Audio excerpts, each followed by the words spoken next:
영화는 재미없다? 이 편견을 깰 수 있는 두 영화를 이달의 팟중 무비로 골라왔습니다. 이름하여 인디버스터 특집 팟중 라디오 19번째 이야기로 장손과 딸에 대하여 시작해보겠습니다.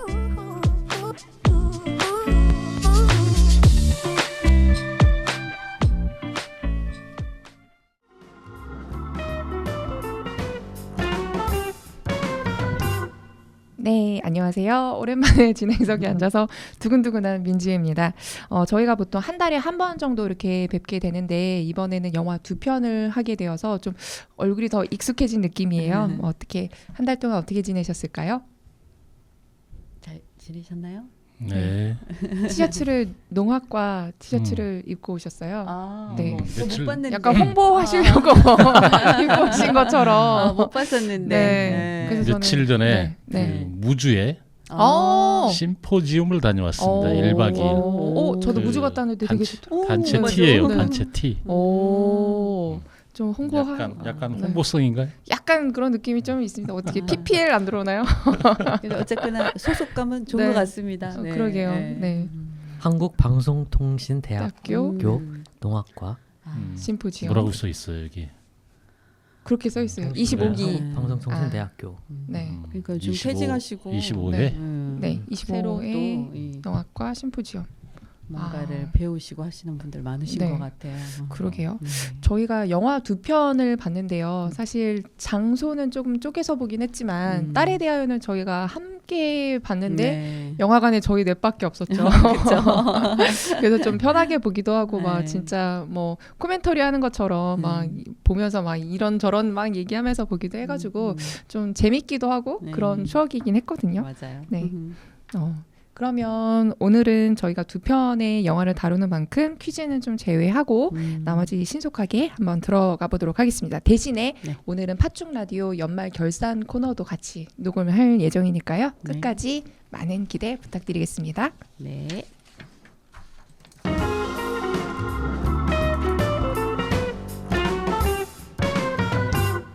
네, 1부는 60초 영화 소개 코너입니다.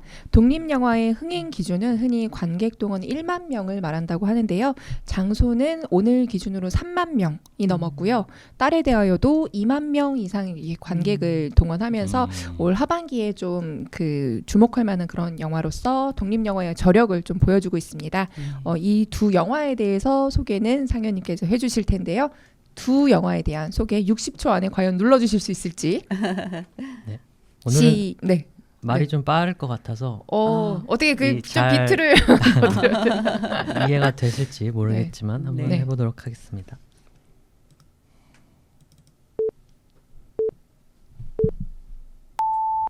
(3대) 대가족이 모두 모인 제삿날 서울에서 배우 생활을 하는 장손 성진은 가장 늦게 집에 도착합니다. 할머니 말려는 오매불망 장손이 올 때까지 에어컨을 틀지 않다가 성진이 도착하자 곧바로 에어컨을 켜고 할아버지 승필은 밤 12시가 아니라 9시에 일찍 제사를 지내자는 장손의 말에 그러라고 합니다. 가업으로 운영하는 두부공장의 운영 문제로 승필과 다투는 아버지 태근이지만 성진은 가업을 잊지 않겠다고 선언하는데요. 설상가상 예기치 못한 이별과 마주한 대가족은 그동안 감춰져 있던 문제까지 드러나며 서로를 새롭게 마주하게 되는데요. 영화 장손이었습니다. 영화 딸에 대하여 속 요양보호사인 엄마는 어느 날 딸로부터 전세를 위한 목돈 마련을 부탁받지만 은행으로부터 대출이 불가능하다는 말을 듣고 딸에게 집으로 들어오라고 제안합니다. 그런데 엄마가 허락하지 않은 딸의 동성녀는 레인이 함께 집으로 들어오면서 엄마의 일상이 흔들리게 됩니다. 한편 엄마가 돌보는 치매 노인 환자 제이에게 후원이 끊기면서 하지만 계속 이어주세요. 1인실에서 4인실로 옮겨질 상황에 처합니다.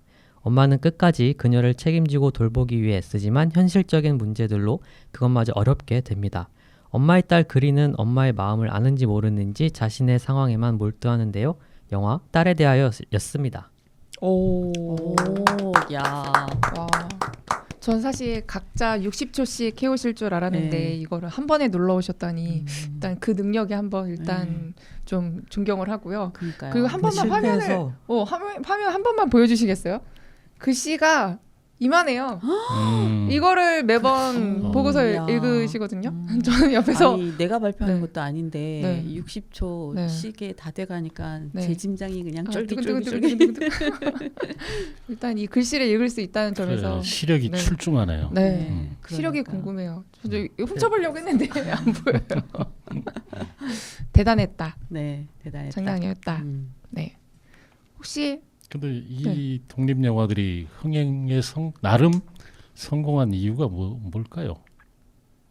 일단은 내용이 좀 탄탄하기도 하고 그렇죠. 네. 재미있기도 했었고 저는 보면서 사실 지루한 거는 못 느꼈거든요. 편집도 좀 속도감이 있기도 네. 했었던 그리고 부분들이 있었고 보다도 이제 좀 공감할 수 있는 네. 그런 소재라든가 주제 이런 네. 것들도 좀 그러니까, 한몫을 하지 않았을까. 우리가 현실 세계에서 그렇죠. 맞닥뜨릴 만한 네. 이야기들이다. 그렇죠, 그렇죠. 그쵸. 네. 어. 그리고 그 장손 같은 경우는 포스터 두부 딱 떠 있는데 네. 그 포스터를 보고서 안 볼 수가 없겠더라고요. 맞아요. 네.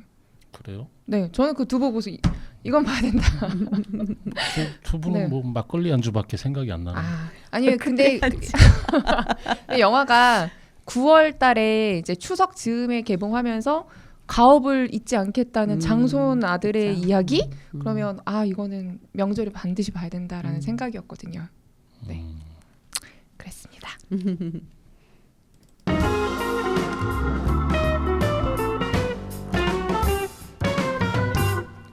여러분은 지금 고품격 토크 방송 팥중 라디오를 듣고 계십니다. 2부 첫 번째 코너는 영화 속 세 가지 주제로 이야기를 나눠보는 세대 공감 문화 읽기입니다. 첫 번째 주제는 가족이란 무엇인가인데요. 시골에서 두부 공장을 운영하는 대가족 이야기인 장손, 그리고 정상 가족을 희망하는 엄마와 성소수자 딸의 이야기인 딸에 대하여, 이 두 영화는 서로 다른 이야기를 하고 있지만 가족 일원으로서 나와 그리고 그 가족 간의 갈등이 주된 요소인 만큼 이 두 영화를 얘기할 때 가족은 빼놓을 수 없는 그런 요소인데요. 장손에 대해서 먼저 얘기를 한번 해보겠습니다. 이 영화에서 보여주는 가족이란 어떤 것일까요? 무엇이라고 생각하시는지. 뭐 두 영화를 나눈다기보다 저는 아무튼 네. 가족은 때로 짐이기도 하고 음. 또 한편으로는 비빌 언덕일 수도 있고 혹시 이런 얘기 들어보셨습니까? 자식에게 부모란 이불과 같은 존재다. 추우면 네. 당겨서 덮고 더우면 더우면 걷어차고. 걷어찬다고요? 그런 의미까지 포함이 된 건가요? 근데 그 이불이라는 그 네. 비유를 듣는 순간 네. 저는 좀 서글퍼지긴 하더라고요. 아. 그래서 야 그건 네. 좀 심하다 싶은 생각에 음. 저는 뭐라고 얘기를 했느냐. 가족은 나름 보험과 같은 존재가 아닐까. 그게 더 서글프지 않나요? 아니 그 네. 급작스럽게 예상치 못한 어떤 돌발 변수가 생겼을 때 아낌없이 도와줄 수 있는 존재. 나름. 맞아요. 저는 그 네. 딸에 대하여의 가족을 보고 가족의 기능이 아마 그런 보호에 그런 게 있지 않았나 해서 하나의 울타리. 그런 생각이 네. 들긴 했어요. 네. 저는 영화를 보면서 이제 가족이라는 게 어떤 자전거의 그 페달과 그 브레이크 같다 이런 생각을 좀 해봤거든요. 아까 이제 정기님이 말씀하신 맥락과 거의 비슷한 것 같아요. 분명 이제 가족은 그 페달처럼 이제 앞으로 나아가려고 할 때 열심히 이제 밟아주는 그 페달 역할을 하고 또 때로는 보조바퀴 역할을 하면서 많이 지지해주고 응원해주고 이렇게 하지만은 그게 또 브레이크도 사실은 있어야 되는 거잖아요. 안전장치를 위해서 있어야 되는 거지만 때로는 이제 그 자전거를 타고 가는 사람이 제어를 할 수 없을 어떤 고장난 그 브레이크 마냥 그렇게 되는 경우도 있다는 거죠. 그래서 약간 좀 저는 그런 생각을 해봤습니다. 자전거의 브레이크와 페달 뭐 약간 이런 생각을 해봤습니다. 네.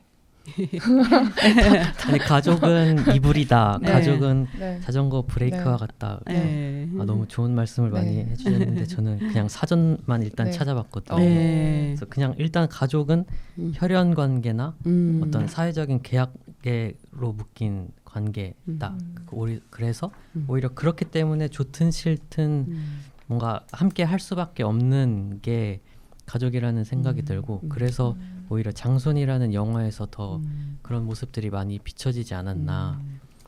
그리고 뭐 뒤에 또 얘기를 하겠지만 딸에 대하여는 사실 저는 이게 가족이란 무엇인가에 대해서 묻는 거라는 영화인가라고는 생각을 해봤는데 또 그때 돼서 이제 가족이란 가족의 역할이나 뭐 이런 것들을 좀 더 얘기해 볼 수 있지 않을까 하는 생각입니다.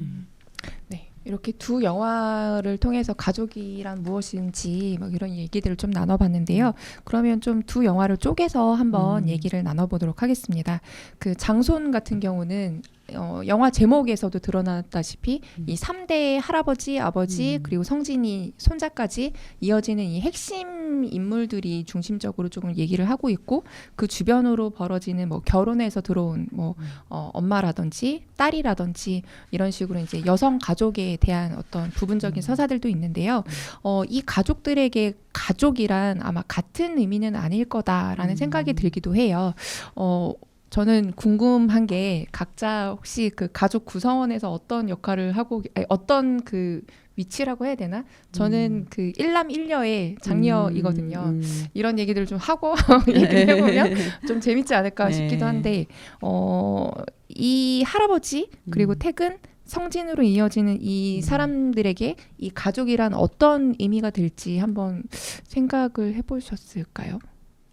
장손 영화는 어찌 보면 이 가족 간의 의무가 더 강조되는 그런 이야기가 아닐까. 네. 그 지켜야 될 전통이라든가 네. 그 장손에 대한 기대감 네. 그리고 그 뭔가를 챙겨줘야 되겠다는 그런 생각 그런 것들 의무감 중심으로 그 하나의 그 어떤 무게감.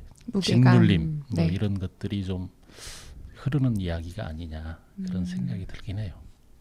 네, 그렇죠. 할아버지는 아무래도 좀 이제 그 개인적인 어떤 네. 그죠? 그런 뭐 개인적인 유대라든가 이런 것보다는 이제 뭐 전통 네. 또 이제 뭐 집안의 어떤 가치 이런 것들을 어떻게 잘 물려주고 해야 한다는 어떤 약간 책임감 같은 네. 게 느껴졌다면 이제 아버지 퇴근도 물론 그런 가장으로서의 책임감 이런 것도 있지만 또 이제 아버지의 아들이다 보니까 이 아버지와 아들 중간에서 이게 어떤 뭔가 이렇게 그 기대와 뭐 어떤 그런 책임 뭐 이런 거랑 그 아들과 그 사이에서 좀 뭔가 윤활유 역할 네. 뭐 약간 유연하게 가운데서 이렇게 좀 그런 가교 역할을 하는 그런 좀 어떻게 하면은 뭐 이렇게 거슬리지 않고 이거를 잘 이렇게 물려받고 뭐 이런 것들을 중간에서 이렇게 하는 그런 역할이 되는 게 아닌가 싶고 성진은 이제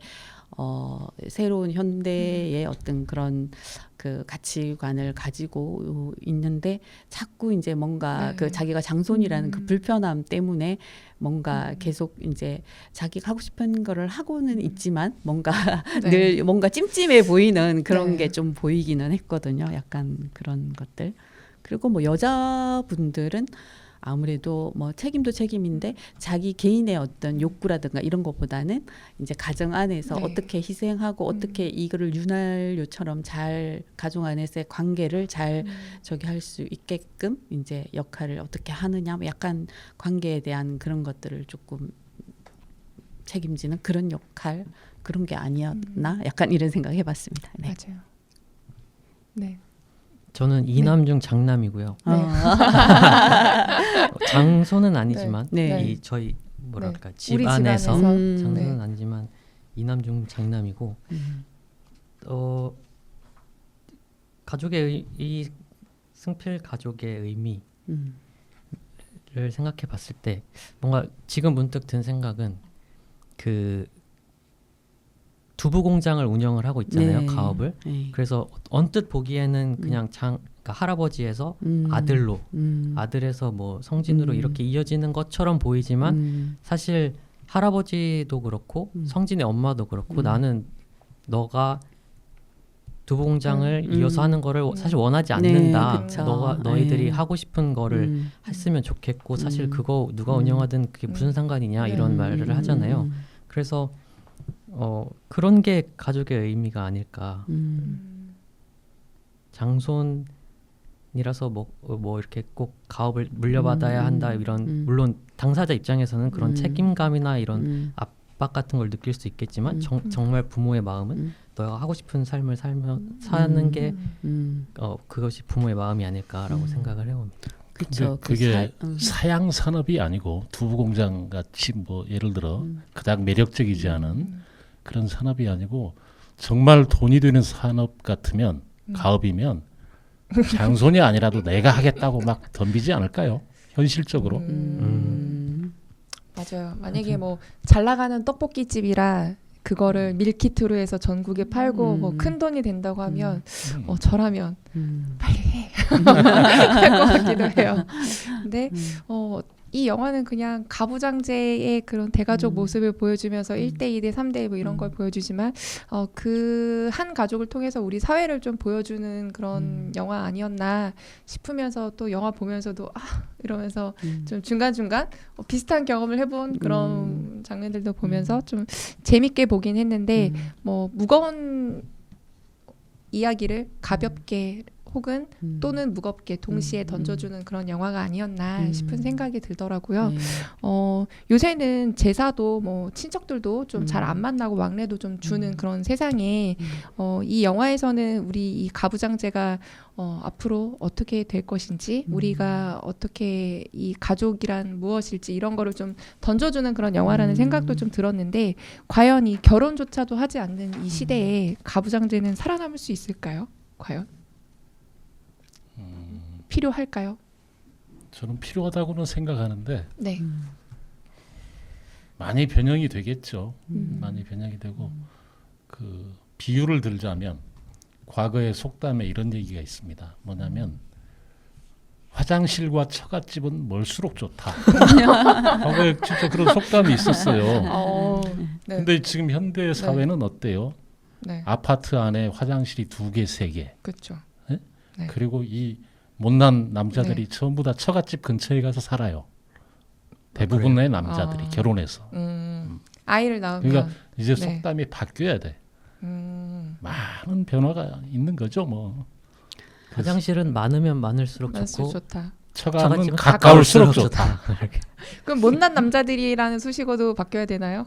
요즘은 네. 그 처가 가까이 산다는 게 아니라 요즘은 네. 이제 그렇대요. 결혼을 할 때 조금이라도 이제 아. 집을 네. 얻는데 이제 좀 경제적 지원을 조금이라도 더 많이 해준 쪽에서 네.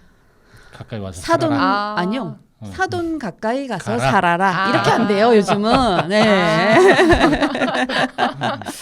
모르셨죠? 요즘 그렇게 한대요. 그러네. 네. 그러니까 내 가까이가 아니라 내가 끼고 살겠다가 아니라 사돈 가까이 가서 살아라 그런데요. 사회가 바뀌고 있네요. 진짜. 네, 사회가 바뀌고 있어요. 그러니까. 옛날에는 끼고 네. 사는 게 더 좋겠는데. 가족은 네. 어찌 보면 네. 출가하면 네. 그 또한 가족 관계에서 일단은 정리하는 것이라고 봐야 되지 않을까.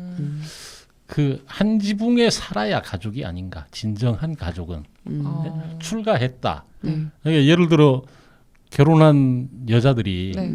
자기 시어머니가 자기 집 비밀번호를 알고 자기도 모르게 왔다 가고 하는 거는 매우 불쾌하게 생각하고 인정하고 안 받아들이잖아요. 근데 출가한 딸이 비밀번호를 누르고 들어왔다. 그거는 또 괜찮게 생각하죠, 윤희 씨. 네, 뭐 그럴 수도 있을 것 같은데 아직 경험을 안 해봐가지고 잘은 모르겠는데. 예. 근데 네. 결혼해서 네. 가면은 글쎄요 비번을 굳이 일부러 이제 네. 바꿀 필요는 필요는 없지만 없지만. 그래도 뭐 왔을 때 그냥 비밀번호를 띡띡 눌러서 들어오기보다는 초인종을 네. 누르고 들어오기를 바라죠. 바라는 마음일 것 같아요. 요즘 네. 엄마들은. 예. 역시 대본을 집어 그러려나? 던져야 재밌는 예, 것 같습니다. 예, 예. 저희 집 같은 경우는 이제 동생은 결혼했거든요. 예. 그래서 동생이 그냥 비밀번호를 띡띡띡띡 누르고 오긴 예. 하지만 예. 카톡으로 먼저 나 오늘 집에 간다. 예. 통보는 예, 하거든요. 그쵸. 그러면 오케이. 예. 근데 통보도 안 하고 연락도 안 하고 그냥 들어왔다? 네. 뭐지? 네. 무슨 일이야? 이렇게 얘기는 하거든요. 그래도 밉지는 네. 않을 거냐 아니야. 그쵸, 시어머니 그쵸. 밉지는 시어머니 않죠. 같이 밉지는 않을 거 아니냐 이거죠. 그거는 좀 심리적으로 다르지 않을까 싶습니다. 그쵸. 그 시어머니가 밉다기보다 이제 그 표현이 그렇게 되는 건데 네. 왜냐면 시어머니한테는 왠지 반듯한 모습만 보여야 될 것 같고 그러다 보니까 네. 이렇게 누르고 갑자기 들어왔을 때 뭐 어질러져 있다든가 뭐 이런 거에 대한 부담감인 거죠. 그런 거에 대한 부담감. 예의, 공손함 그런 거를 좋은 이미지만 주고 싶다 뭐 그런 거 아닐까요? 그런 거죠. 예. 네. 꼬투리 안 잡히고 싶다 이런 거. 근데 나 오늘 네. 윤희님 얘기한 거를 네. 처음 들었어요. 뭐요? 아 멀리 그러니까 보낸다. 기여를 많이 한 네. 아 그 그러셨어요? 그 예. 부모가 네. 저쪽 사돈집 가까이 가서 살아라. 예. 그런 네. 세태가 요즘 그렇대요. 예. 요즘 그렇다고 하더라고요. 그럴 수도 있을 것 같아요. 근데 그게 그냥 네. 이제 뭐 우스갯소리로 하는 소리더라도 일단 이 세월의 트렌드를 반영한 그런 쪼클 거 아니에요. 그러니까 맞아요. 참 많이 바뀌고 있구나 이런 세상이. 생각을 했죠. 저도. 예. 그러면 가부장제는 살아남기 어려울 수도 있겠다. 그런 얘기를 해봤습니다. 다음엔 딸에 대하여에 대한 얘기를 조금 해볼게요. 앞에 장손이 이제 3대에 대한 얘기면 딸에 대하여는 또 다른 형태의 3대를 보여주고 있다는 생각이 들었습니다.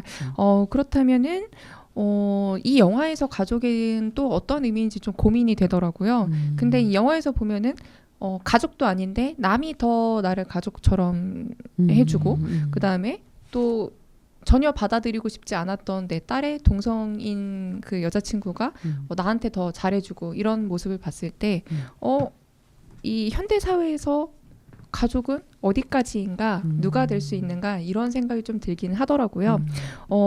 앞으로 가족의 범위는 과연 어디까지 좀 허용이 될 수 있을까요?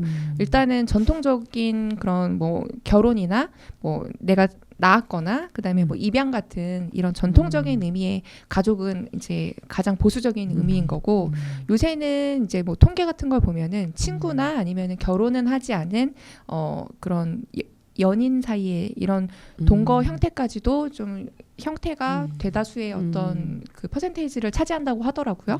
근데 또 그 외에 그런 사람들과도 같이 거주할 수 있잖아요.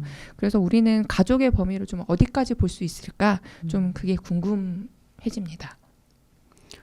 나는 어디까지 가족이라고 볼 수 있을까요? 저는 전통적 시각으로 그냥 그대로 갔으면 좋겠다 하는 게 제 생각입니다.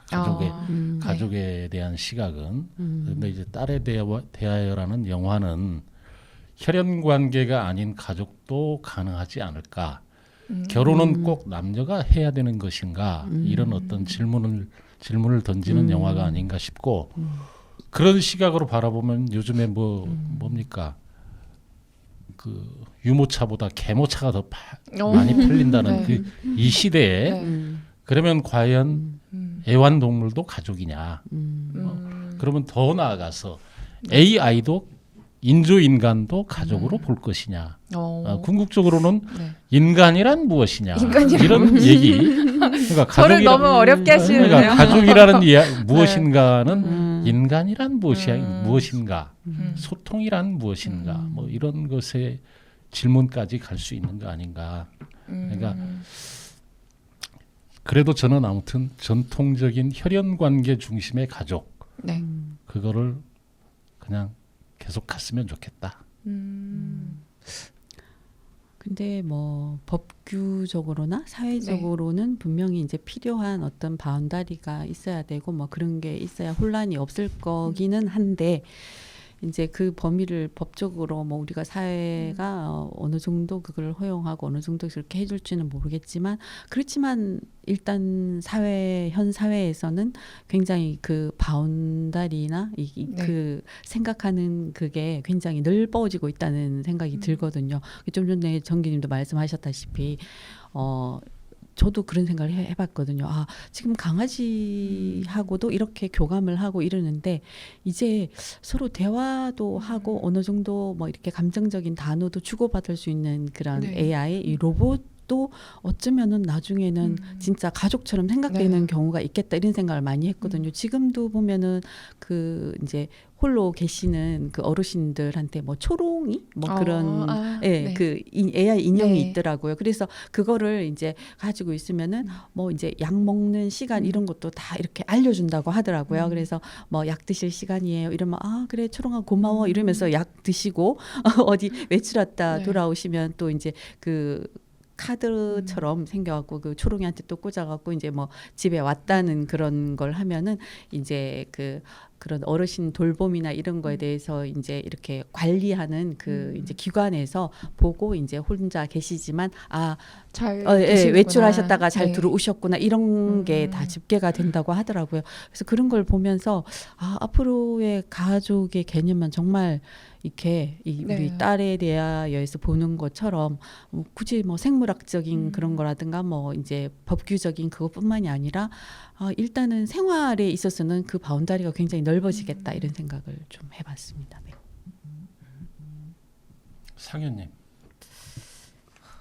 저도 좀 생각을 해봤는데 네. 이게 네. 어려운 질문 같기도 하고 네. 저도 정기님 말씀처럼 네. 일단 가족이란 어떤 혈연이나 네. 이런 결혼으로 맺어진 사이라는 어떤 기준 네, 같은 그쵸. 전통적인 그런 의미는 유지가 됐으면 좋겠다고 네. 생각을 하는데 저는 이게 가족이 뭘까라고 계속 생각을 하다가 식구라는 말이 있잖아요. 네. 그냥 같이 밥을 먹는 사이 네. 꼭 이런 혈연이나 뭐 이런 사회적인 관계로 맺혀져 있지 않아도 가족이라고 인정할 수 있느냐? 그러면 그냥 식구라고 같이 밥을 한 지붕 안에서 아래에서 같이 밥을 먹는 사이로 인정을 하면 되지 않겠느냐? 식구라는 단어를 좀 더 쓰면 되지 않을까? 그리고 요즘에는 뭐 대한가족이라는 말들을 그쵸, 많이 그쵸. 하잖아요. 네. 그러니까 가족은 아니지만 가족의 형태로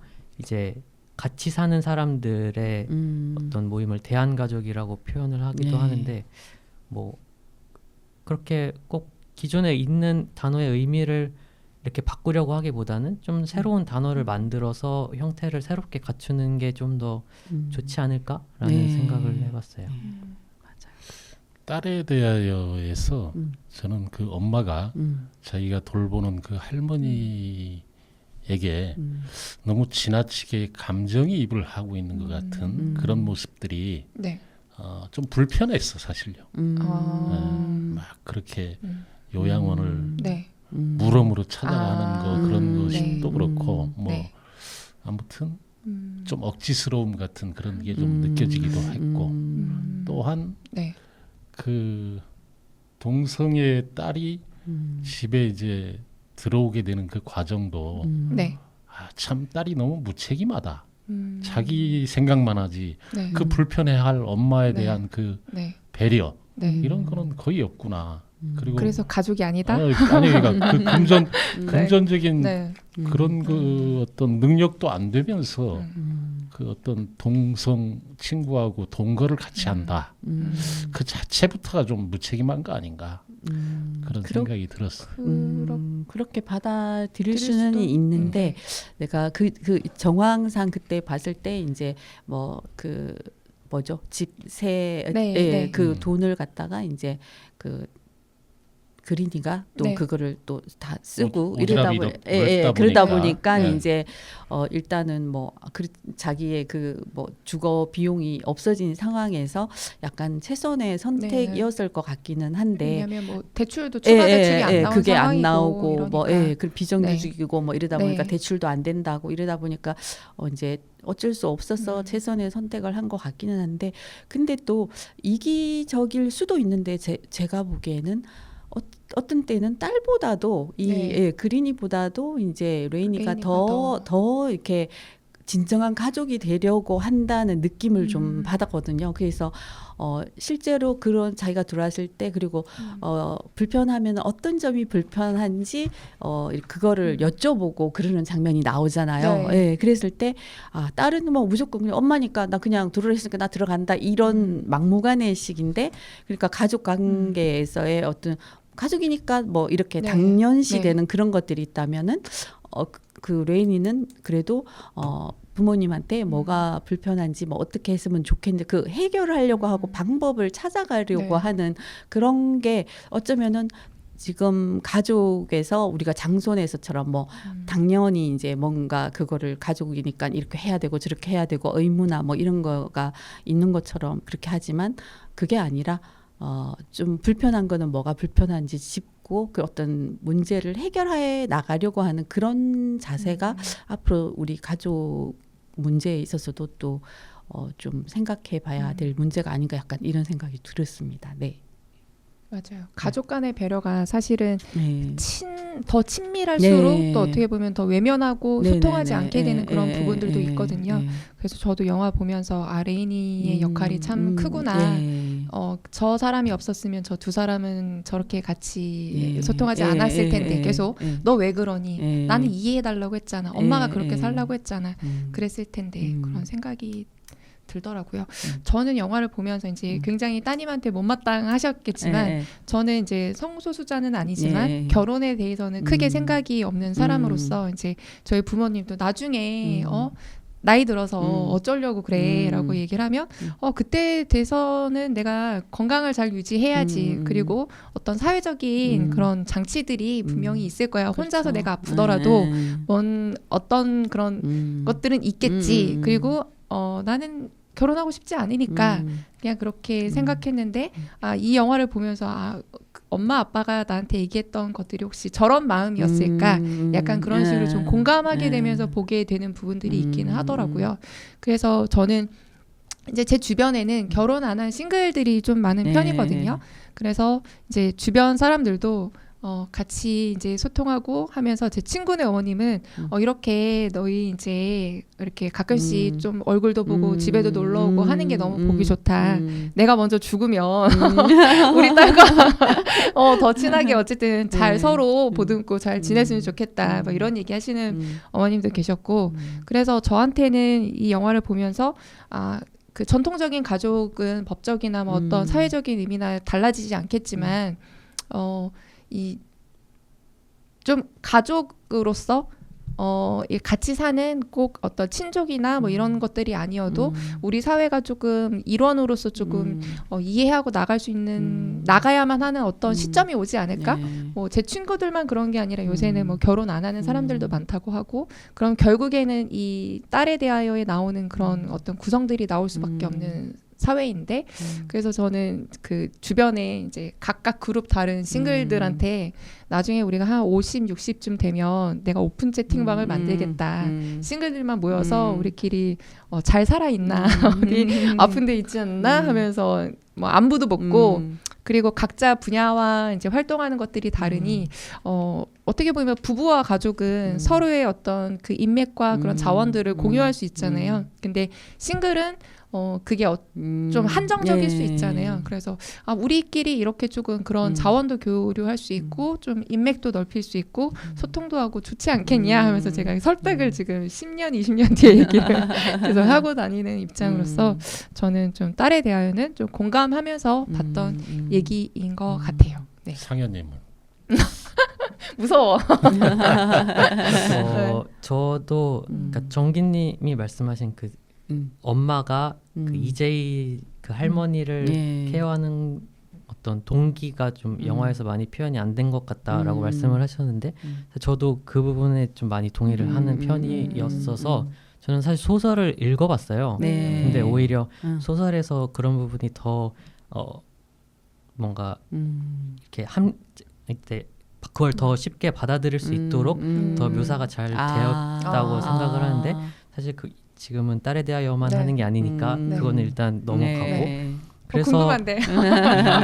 사실 그 엄마가 딸을 그 이제 할머니를 이렇게 하는 거는 사실 딸의 미래를 그 할머니에서 본 것 같다라고 일단 영화에서는 느낄 수 있었던 것 같아요.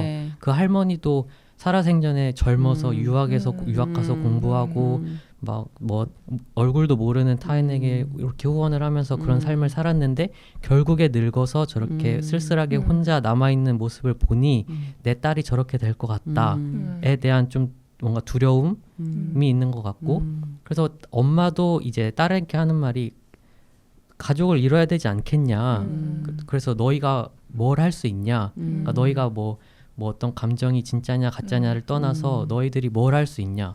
사실 사회적으로 결혼도 안 되고 너희들이 아이를 낳을 수 있는 것도 아니고 그러면 결국에는 시간이 지나면은 혼자 남을 것 아니냐.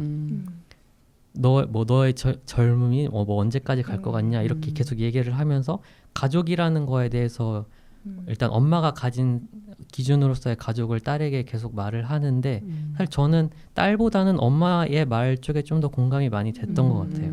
그래서 질문이 뭐였는지 잊어버렸는데 그래서 저는 그래서- 그런 의미에서 좀 중간에 껴들어도 네네. 돼요? 저는 그 만약에 같이 친구나 뭐 가족이 아닌 혈연이나 뭐 이렇게 되지 않은 누군가와 동거인들과 살았을 때 내가 내 재산도 좀 물려줄 수 있고 내가 아프고 뭐 병원에 실려가게 됐을 때 좀 보호자 역할도 그 같이 사는 사람들이 좀 해줬으면 좋겠다. 약간 나중에는 법적으로나 그런 부분에서 좀 이 혈연 결혼 입양이 아닌 그런 가족의 형태들도 같은 그 주소를 두고 있는 그런 사람들도 좀 가족까지는 아니지만 어떤 좀 그런 역할을 좀 더 할 수 있도록 좀 되면 내가 좀 이 삶 그 먼 미래에 대한 두려움을 좀 내려놓고 살 수 있지 않을까 네. 그런 생각을 해보긴 했거든요. 그 이제 어떻게 받아들이냐에 따라서는 그 엄마가 이제 할머니한테 하는 게 좀 과잉 뭐 그런 거 같아 보일 수도 있는데 과잉이라고 하더라도 그게 물론 이제 딸의 모습을 보는 것 같기도 하겠지만 사실은 당장 자기의 네. 모습일 수도 있다는 생각을 했을 것 같아요. 이제 남편 돌아가시고 자기도 이제 혼자인데 딸도 이제 결혼 안 하고 저러고 있는데 물론 딸도 어느 정도 케어는 뭐 해줄 수도 있겠지만 그 이제 삶에서 이제 그 죽음에 이르는 그 부분에 대해서 굉장히 좀 그거를 바라보는 마음에서 굉장한 연민 그게 또 자기한테 향하는 그런 것도 있을 수 있었다는 생각도 조금은 네. 들더라고요. 그리고 이제 또 여기 딸에 대하여에서 보여주는 거는 이제 가족이 우리가 뭐 만약에 이런 어떤 틀을 가진 그 우리 평소에 가족이라는 그 의미에 대한 틀이 있었다면은 뭐 이제 결혼해서 어쩌고저쩌고 이렇게 하는데 그거를 안 한 사람들은 그러면 가족을 가지면 안 되나? 부모님 돌아가서 그러면 혼자 그냥 나는 그래야 되나? 그게 아니고 그 대안으로서 어떤 모습을 또 보여주는 게 아닌가 싶거든요. 그래서 이제 가족은 내가 이제 태어나고 싶어서 태어나는 게 아니다 이런 말을 하잖아요. 선택할 수는 없었지만 그리고 또 이제 혹여라도 이제 부모의 자질이 없이 이제 뭐 폭력을 한다든가 가정 폭력을 한다든가 이러면은 그 안에서의 어떤 그거는 가족의 그거는 좀 무너지는 거고 그랬을 때 내가 이렇게 폭력 안에서의 가정을 내가 여기에서 억지로 가정이라는 거를 거기서 참고 이렇게 견디고 해야 되는 게 아니라 내가 이제는 나를 지켜주고 옆에서 이제 있어주는 그런 사람을 내가 선택해서 가족을 이루어야 된다는 그런 생각을 하는 사람들도 생기지 않을까 약간 이런 생각을 해봤습니다. 네. 그래서 그래서 그래서 네. 엄마도 네. 그러니까 엄마가 내가 딸을 키우느라 뭐 얼마나 힘들었는지 아니 그 너희가 그 딸의 애인 내 애인한테 그래서 너네가 정말 가족이라고 생각을 뭐 하니 너희들이 하는 건 뭐 소꿉장난이다 막 이런 얘기를 해서 사실 저는 영화에서는 그런 게 공감이 많이 안 됐는데 소설에서 이게 만약에 소설에서 한 어떤 문장으로 소설에서 말하고자 하는 가족의 의미가 뭘까라고 생각을 했을 때 제가 하나 적어온 게 있는데 혹시 진짜요? 엄청 열심히 적었어요. 진짜요? 아니, 하나만 말씀드리면 네. 누군가를 보살피는 것의 수고로움, 내가 아닌 누군가를 돌보는 것의 지난함, 실은 나는 아름답고 고결해 보이는 이런 일의 끔찍함과 가혹함을 딸애와 그 애에게 알려주고 싶은지도 모른다. 이런 문장이 있거든요. 그러니까 그 너희들이 뭘 할 수 있는데라고 했을 때 그 레인도 이제 엄마한테 우리 만난 지 7년이나 됐고 내가 그동안 뭐 월세도 다 내고 생활비도 내가 다 내고 이런 생활을 했다. 뭐 누구는 이런 생활이 뭐 마냥 행복한 일만 아니야. 나도 하기 싫을 때가 있고 뭐 어떻게 하지만 나도 계속 참고 이렇게 계속 살고 있다. 이런 말을 하거든요. 소설에서는. 영화에서는 잘 기억이 안 나는데 이런 의미를 봤을 때 소설에서 한편으로 주장하는 바는 레인도 그린과의 삶에서 어느 정도 희생을 하는 부분이 있고 사실 이 문장이 부모에게도 좀 적용이 되는 말, 부모가 자식에게 하는 희생에 대한 의미도 있지만 둘 사이 관계에서도 어느 정도 이런 삶의 형태, 어떤 책임감이나 희생 이런 거를 하고 있다면 그것도 한편으로는 가족이 아니겠느냐 이런 말을 하고 있는 것 같아서 저는 이 문장을 좀 적어봤습니다. 그게 그러니까 엄마가 보여주고 싶은 것은 그 일종의 혈연 관계 내지는 제도적인 gun례 안에서. 결혼이라는 제도 이런 제도 시스템 안에서 희생과 이 어떤 그 봉사 견뎌 나갈 수 있는 힘이 생기고 의무가 있는 건데 너희 같이 그렇게 소꿉장난하는 것은 결과적으로 곧 끝날 거야 뭐 이런 의미 같아요. 제가 볼 때는 좀 생뚱맞은 이야기인데 요즘에 애완견 장례식도 한다고 뭐 네. 그런 얘기가 있어요. 만약에 여러분들이 그런 장례식을 초대받는다면 가겠습니까? 저 같으면 안 갈 것 같아.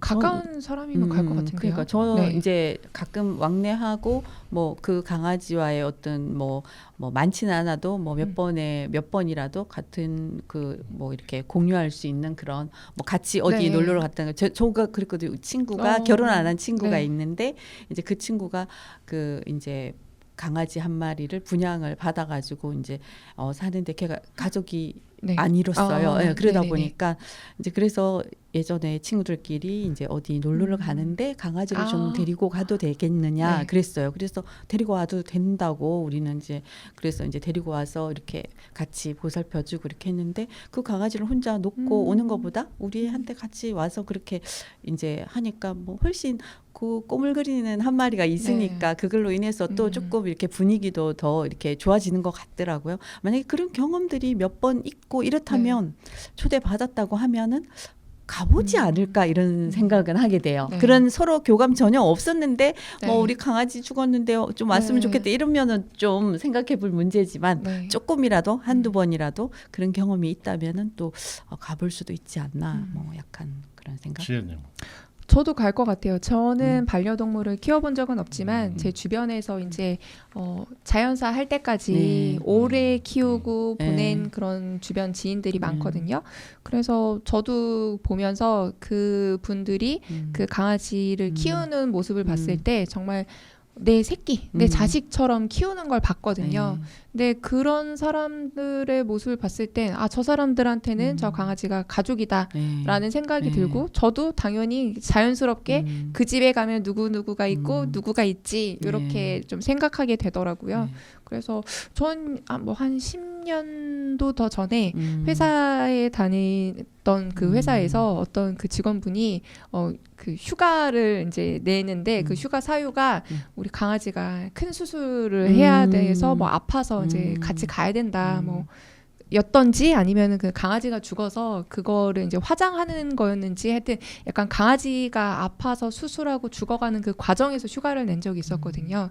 근데 그때 되게 막 바쁘고 이런 상황에서 그런 휴가를 뭐 내야 되냐라는 입장도 있었지만 한편으로는 가족이라고 생각한다면 그럴 수도 있겠다. 좀 이해는 되더라고요. 네. 저는 사표를 낸 적이 있거든요. 네. 강아지 때문에. 오. 그죠 웃죠. 네. 근데 웃는 것도 저는 네, 이해를 해요. 이해는, 왜냐하면 제가 안 키우던 시절이 있었기 때문에 그때 제 모습은 그랬거든요.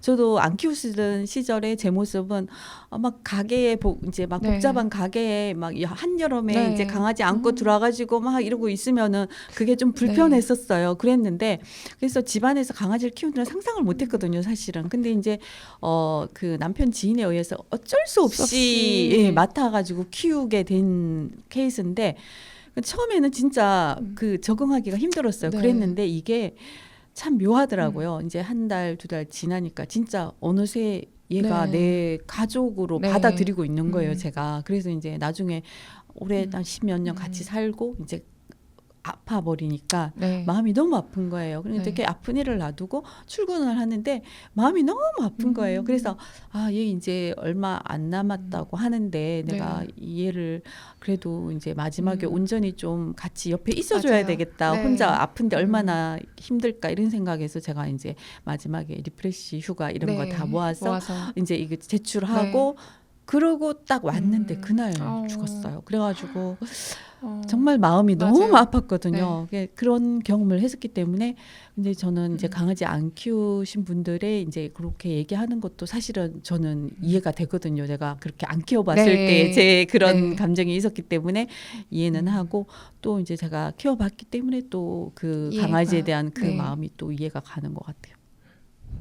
계속 웃고 계시거든요.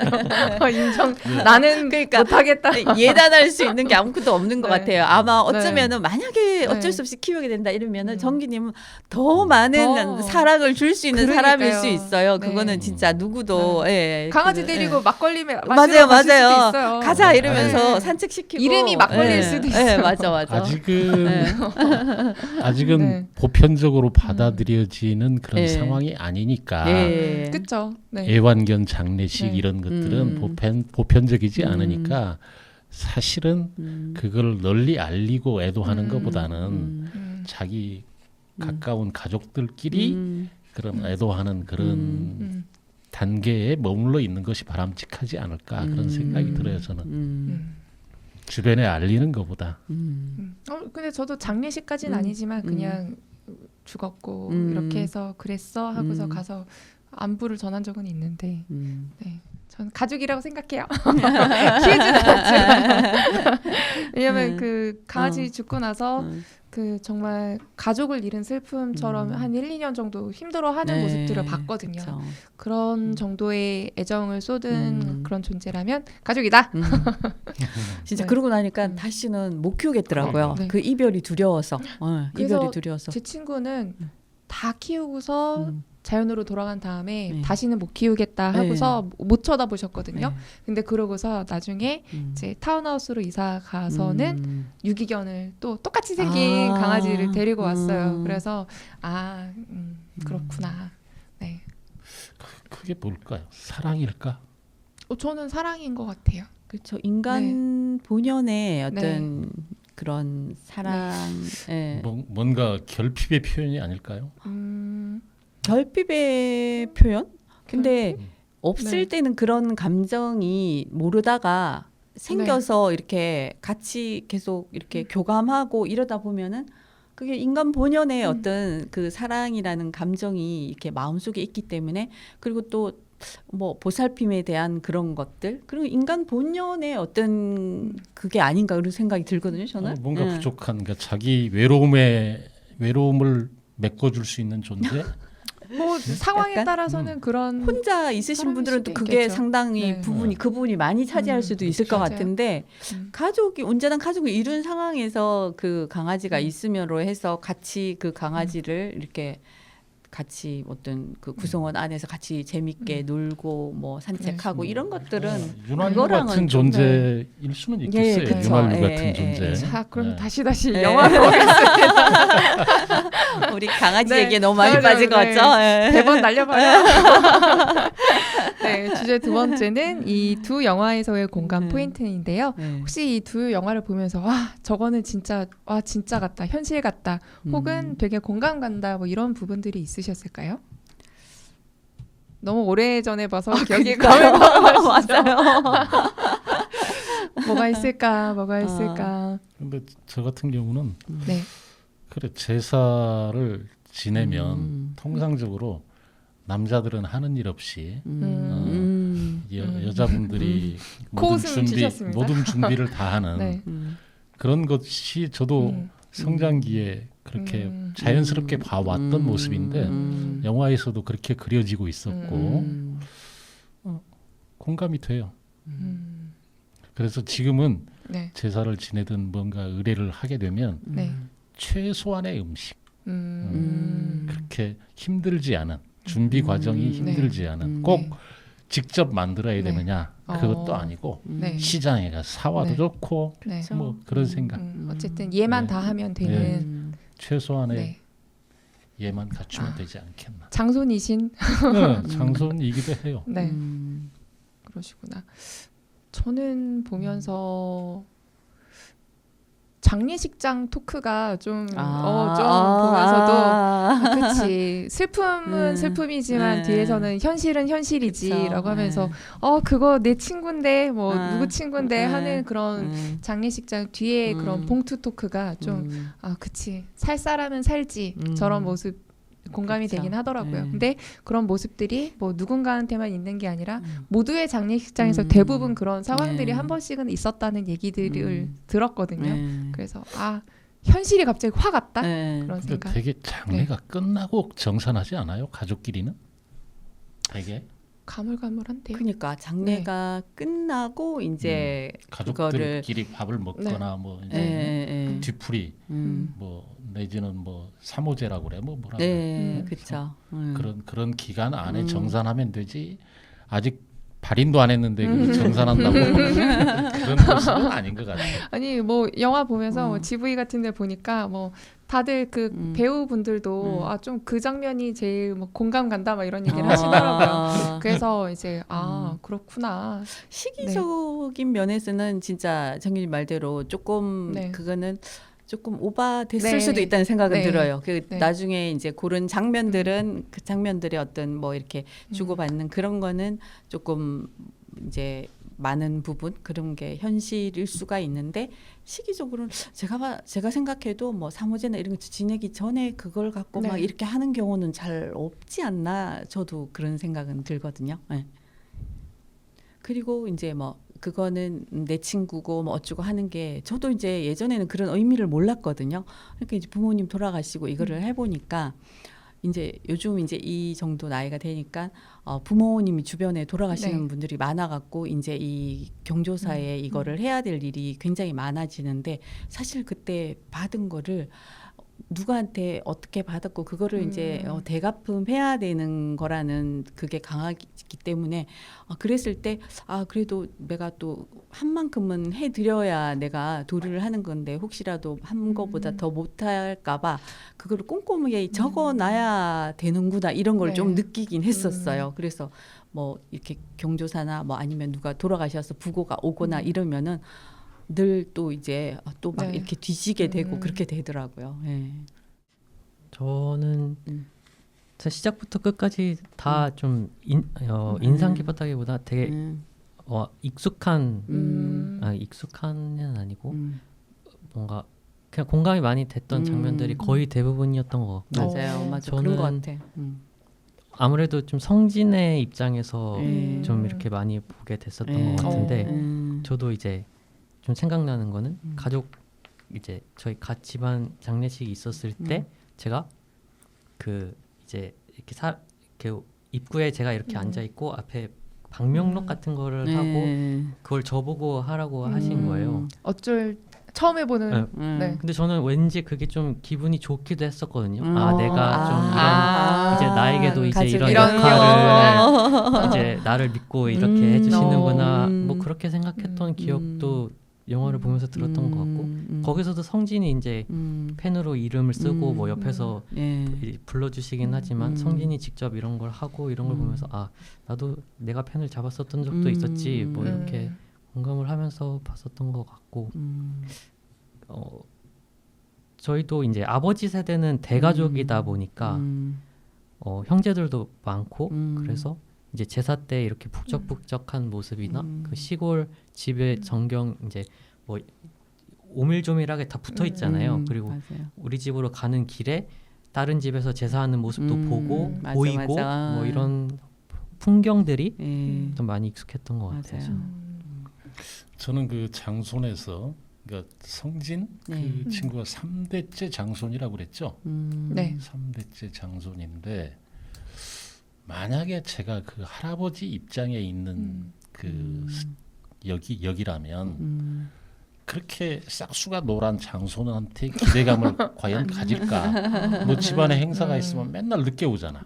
성의도 없고 연락도 안 하고 그 할아버지에 대한 그 애정, 할아버지 할머니에 대한 애정도 별로 없어 사실은. 그 가족이라는 게 저 역시 뭐 그랬습니다마는 얼마나 함께 시간을 보냈느냐에 의해서 이 친밀도가 다르잖아요.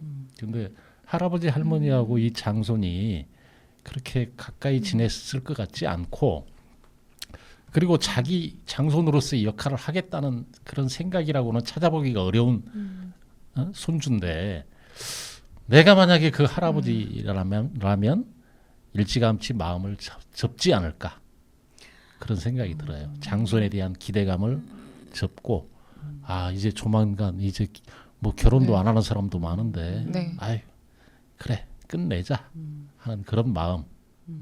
어떻게 이 우리 집안의 이 제사라든지 이 네. 전통을 어떤 방식으로 끌고 갈 것이냐, 이거에 대한 고민을 하지, 그 밥상머리 교육을 제대로 시키지 못한 그거를 지금 와서 바로 잡겠다고 뭐 해봐야 안 될 것 같고, 대안을 찾지 않을까, 내가 그 할아버지라면.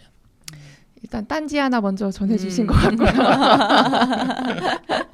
근데 성진도 그렇게 가족을 외면하는 거 보면 이제 어떻게 보면은 무조건적인 그런 무지성에 가까운 그런 지원이나 관심들이 부담스럽고, 나는 이거 뭐 두부 공장 맡을 생각도 없는데 부담스러워서 거리를 더 두지도 않았을까, 그런 생각이 들기도 해요. 그러니까 어떻게 보면 성진은 수혜자이기도 하지만 피해자라고 보이기도 맞아요. 하거든요. 그럴 수도 있어요. 네. 네. 그렇기 때문에 네. 그 뭐 장손이라는 그 타이틀이 주는 네. 그 압박감이 네. 사실은 표현 안 하지만 굉장했을 거라는 생각이 들거든요. 그래서 지혜 씨 말대로 더 이렇게 우리가 유관적으로 네. 보기에는 네. 더 뭔가 이렇게 멀어지려고 네. 하는 그런 것일 수도 있는 것 같고, 그리고 이제 제가 또 느꼈던 건 아까 상현님도 살짝 언급을 하셨지만은 그 어머니라든가 이제 아버지 같은 경우에도 사실은 그 자기 아들이 이거를 가업을 꼭 물려야 되고 이런 게 아니라는 네. 거죠. 그래서 그게 뭐 어떤 사회적인 어떤 그런 뭐 암묵적인 어떤 그런 관습을 따라야 되는 그런 틀, 뭐 그런 거에 이제 자유롭지 못하다 보니까 우리 아들이 장손인데도 불구하고 이걸 가업을 잊지 않고 뭐 따로 이렇게 행동하고 이런 거는 어떤 남의 시선이라든가 뭐 어떤 그런 거, 세상이 만들어놓은 어떤 틀, 이런 거에 대한 이제 그거가 더 무섭지 않았을까. 결국은 아버지도 그렇고 엄마도 그렇고 성진이가 자기의 꿈을 펼치기를 진짜로 네. 바라는 거였구나. 누구보다도 바라는 건데, 그 어떤 세상이 주는 시선에 자유롭지 네. 못한 그것 때문에 또 저렇게 되는 거구나. 약간 이런 생각도 맞아요. 들었어요. 그 성진이 방 보면은 네. 뭐 이런저런 문제집들이 굉장히 많거든요. 근데 무슨 과목 어떤 뭐 자격증 뭔진 모르겠지만 그래도 뭔가 꾸준히 성실하게 계속 부모님과 그런 가족의 기대에 부응하기 위해서 공부를 열심히 한 흔적들은 보였거든요. 그럼에도 불구하고 이제 부모님은 그래도 네 길을 가거라 하면서 새로운 이 시대를 걸어갈 이제 후손들에게 너의 삶을 살아라, 약간 이런 메시지는 아니었나, 그런 생각해봤습니다. 그럼 이제 시간이 좀 많이 지났어요. 네, 아이고. 네, 세 번째 주제로 넘어가 볼게요. 네. 그 끝나지 않은 이야기, 이 두 영화의 엔딩에 대한 얘기를 좀 해볼까 합니다. 영화를 보면서 가장 슬플 때는 재밌게 막 신나게 봤던 영화들이 엔딩이 좀 허무할 때 좀 그때가 가장 슬퍼지더라고요. 근데 이 두 영화의 엔딩은 그 감독님들께서 고심한 그런 흔적들이 보여서 저는 좀 재밌게 봤었습니다. 장손의 엔딩은 그 할아버지가 눈발 날리는 산을 이제 그냥 터벅터벅 걸어가는 그런 장면으로 이제 끝나는데요. 이 영화는 그 가족의 어떤 이슈들을 계절의 흐름에 따라서 보여주는데, 감독님의 의도에 따르면 이 엔딩 이후에 찾아올 봄 계절에 대한 내용은 찍지 않았다. 왜냐하면 우리가 앞으로 나아가야 될 길이나 이런 가족의 모습이나 이런 것들의 논의는 대중과 관객들 께서 함께 나눠주실 이야기다라는 얘기를 하셨더라고요. 그래서 저는 궁금한 것들이 몇 가지 생겼습니다. 성진은 과연 이 물려받은 통장을 어떻게 쓸까요? 혼자 다 꿀꺽했을까요? 아마도 아마도? 근데 저는 네. 그 성진이 그거를 갖고 가면서 굉장히 마음이 복잡하지 않았을까 이런 네. 생각이 사실은 들거든요. 그 고모의 희생, 뭐 엄마의 희생, 아버지 그런 걸 다 이제 고스란히 알고 있고 느끼고 그런 상황에서 그냥 성진이 어떻게 했을까라기보다 약간 바람이라면 뭐 그 할머니 할아버지의 어떤 그런 의도와 이제 그런 건 알지만 자기의 꿈을 이뤄갔으면 일단 좋겠는데 그 꿈을 이뤄가되 충분히 방법을 좀 생각을 해서 네. 두부 공장에 뭐 네. 자기가 직접 운영을 하지 않더라도 뭐 가끔 내려와서 네.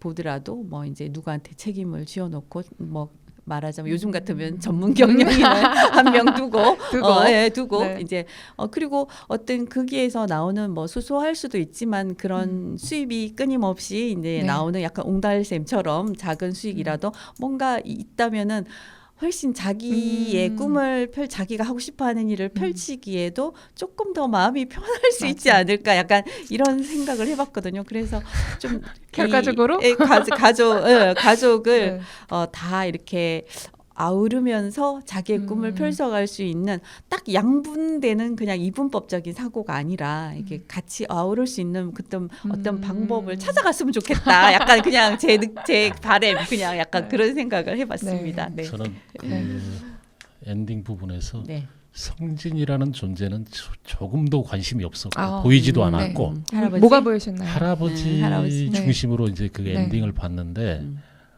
손주에게 자기가 모아놓은 뭐 전 재산에 가까운 돈 그걸 물려줬지 할머니도 어느 날 갑자기 돌아가셨지 그리고 또 집이 아닌 산길을 향해서 올라가는 모습이 엔딩인데 야 저거는 어떻게 보면 죽음을 암시하는 거 아닌가 그런 생각을 했었어요.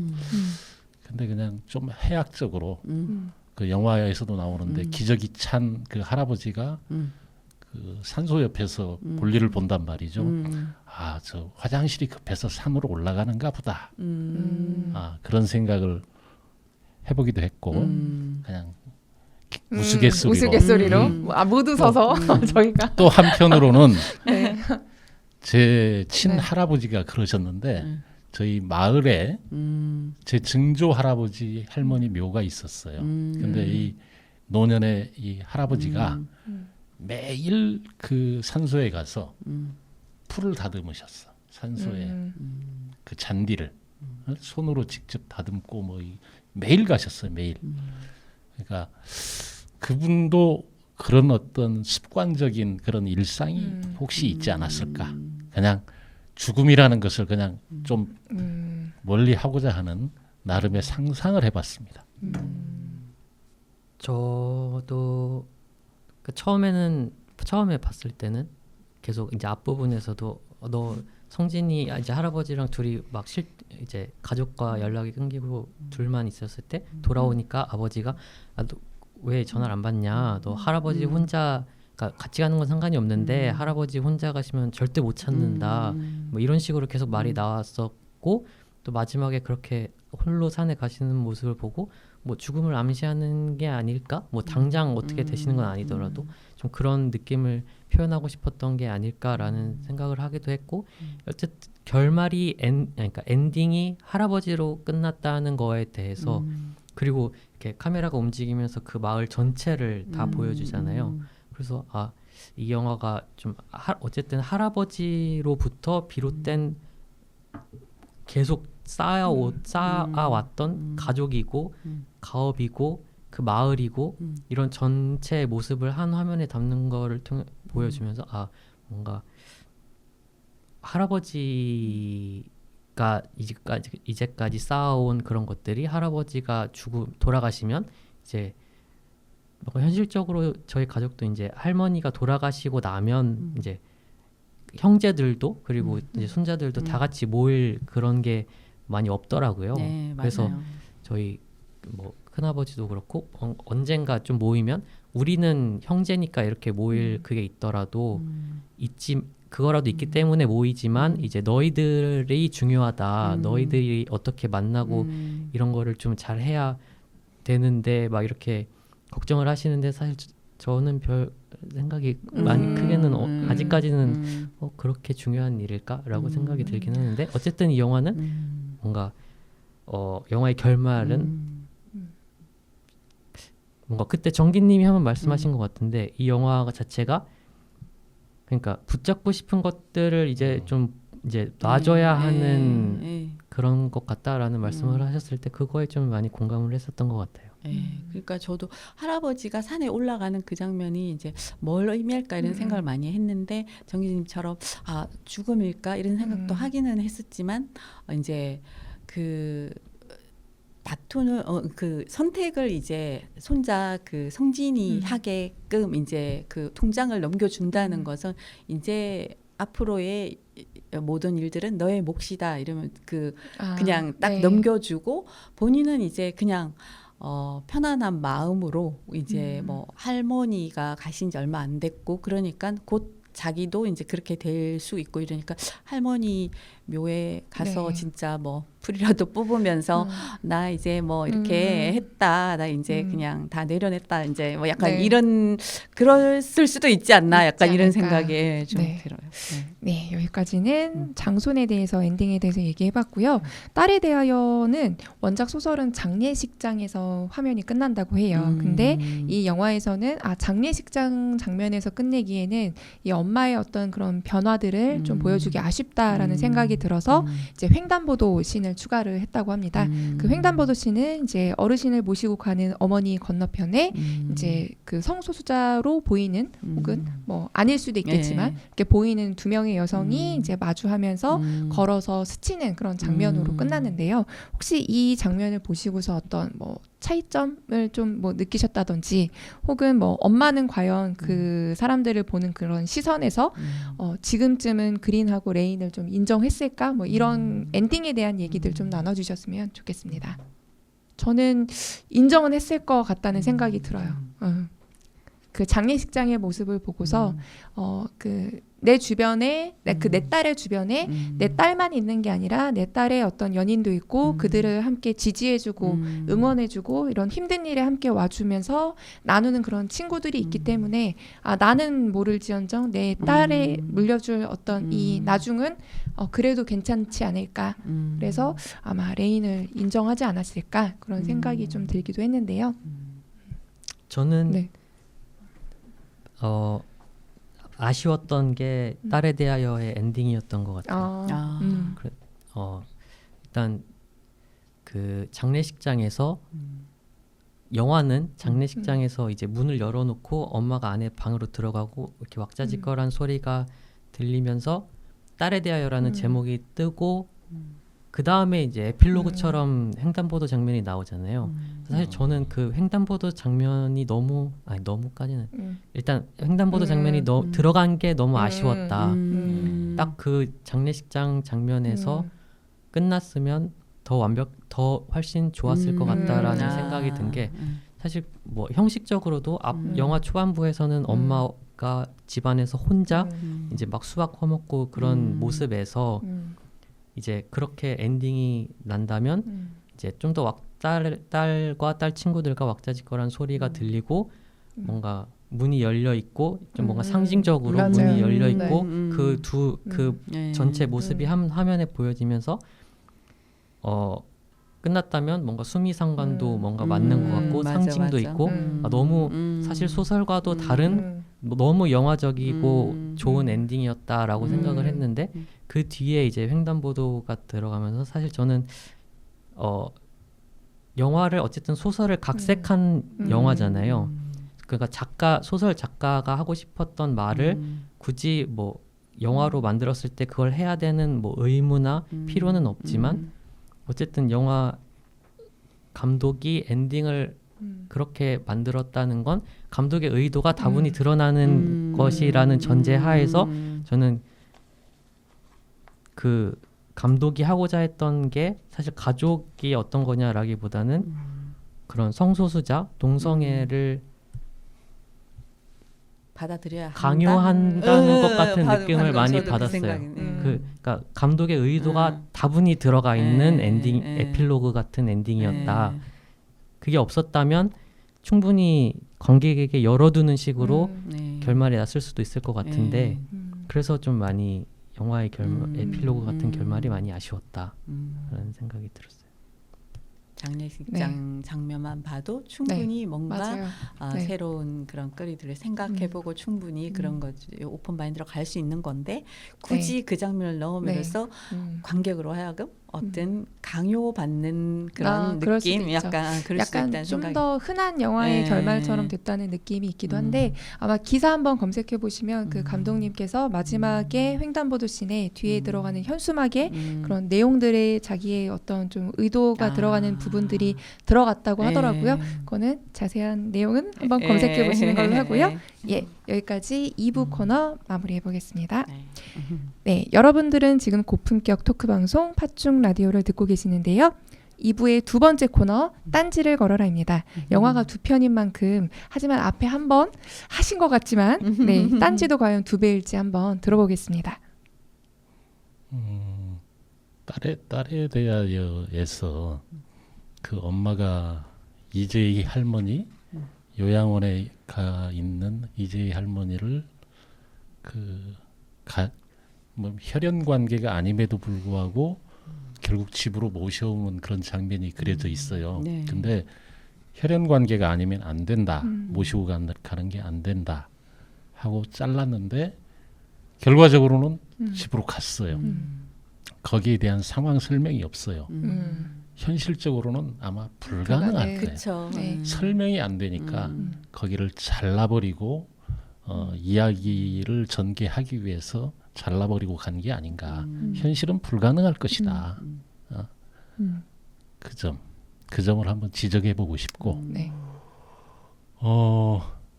장손에서는 그 아버지가 그 여동생의 집에 방화. 네. 저는 아버지가 방화를 했다고 생각하는 사람이에요. 그 영화에서. 네. 근데 결과적으로는 금전적인 문제고 유산의 문제 뭐 이런 것들이죠. 동기 자체가 만약에 아버지가 그렇게 했다면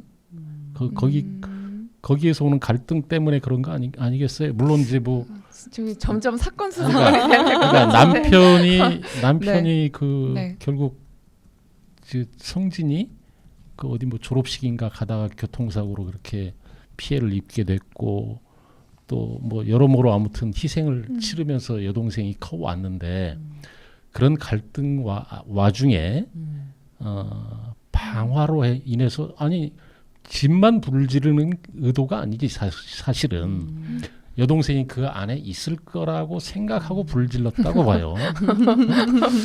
괜찮은지. 물론 네. 현실에서도 그런 잔인한 범죄들이 일어나는 건 맞지만 여기서 그렇게 희생을 치러오면서 살아온 여동생에게 네. 이렇게까지 그려줘야 되느냐. 네. 이 갈등 네. 이런 걸 네. 드러내기 위해서 네. 좀 이건 좀 지나친 거 아닌가. 근데 네. 저는 결과적으로 아무튼 그 여동생은 네. 그것마저도 이제 덮으려고 하는 것 같다 하는 느낌. 그 성진이하고 고모하고 이 대화에서 그런 걸 이제 저는 느꼈는데 그게 바로 가족의 힘이 아닌가 그런 생각도 들기도 했고. 네.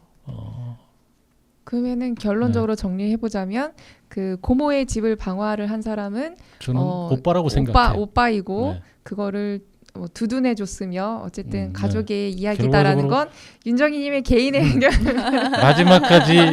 마지막까지 네. 희생을 하면서 네. 가는 건 아닌가 그런 생각이 들더라고요. 네, 알겠습니다.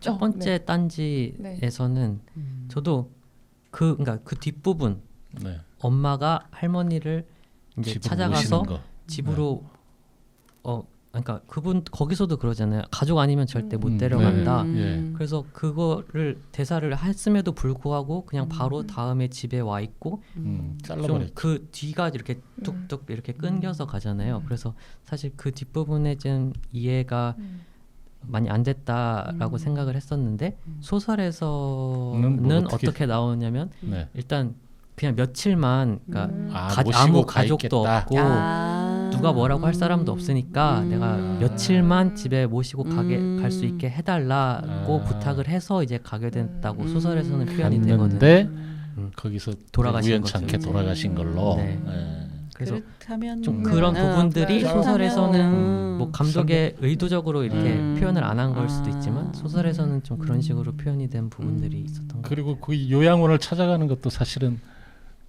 과하다. 개인 정보를 아. 누군가가 알려준 거지 사실이요. 그렇죠.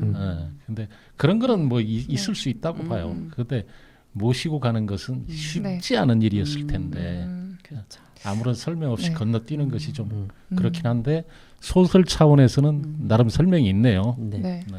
소설을 봐야겠다.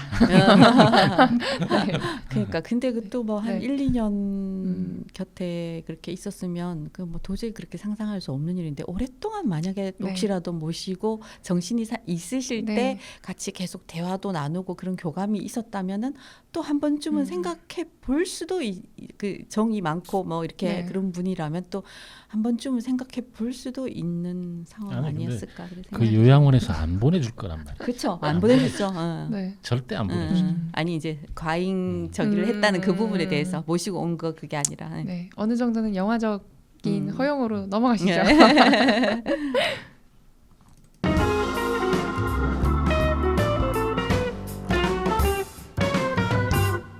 네, 3부는 나름대로 영화평 파축엔 옹심이인데요. 이번 영화 어떻게 보셨을까요? 장손 먼저. 장손 옹심이 네알로 하겠습니다. 네, 한 줄 한 평. 줄평은 뭔데요? 한 줄평은 물에 탄 가족의 역사. 그냥 그냥 그럼 이어서 딸에 대하여는요? 딸에 대하여는 세알이고요. 네, 어세알. 네, 결말은 결말은 네, 한 줄평은 결말이 아쉽다. 결말이 결말이 아쉽다. 아쉽다. 네, 저는 둘 다 내알을 주겠고요. 예, 장손 같은 경우에는 이제 성진이한테 메시지를 남기고 싶네요. 아까도 네. 이제 선택은 성진이 하는 네. 거라고 했잖아요. 그러니까 뭐 폭폭 익은 그런 그 액젓에 이제 요즘 참치 액젓이 신세대들은 그것만 넣으면 마법의 적이더라고요. 그래서 네. 네. 곰사 가진 액젓에 참치 액젓을 한 방울 넣어라. 이제 이 말을 해주고 싶어요. 오, 네. 네. 그리고 딸에 대하여는 딸에 대하여는 한 줄 평이 생각이 안 나네요. 근데 네. 그냥 그럴 수도 있다. 그럴 수도 있다. 그냥 그렇게 네. 남기겠습니다. 네. 남기겠습니다. 저도 그냥 레알. 네, 둘 다. 오, 네. 그리고 한 줄 평은 가족은 따뜻한 보험이었으면 좋겠다. 둘 다에게요. 음. 네, 알겠습니다. 팥죽 라디오는 유튜브와 팟빵에서 들으실 수 있습니다.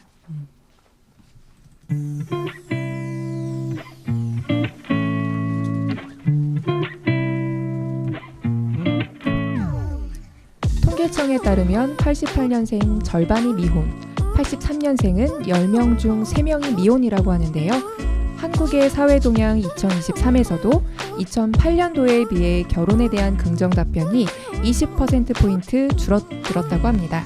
이런 경향이 이어진다면 대가족 장손인 성진과 성소수자인 그린이 닿을 미래는 지금과 전혀 다른 세상이 될지도 모르겠는데요.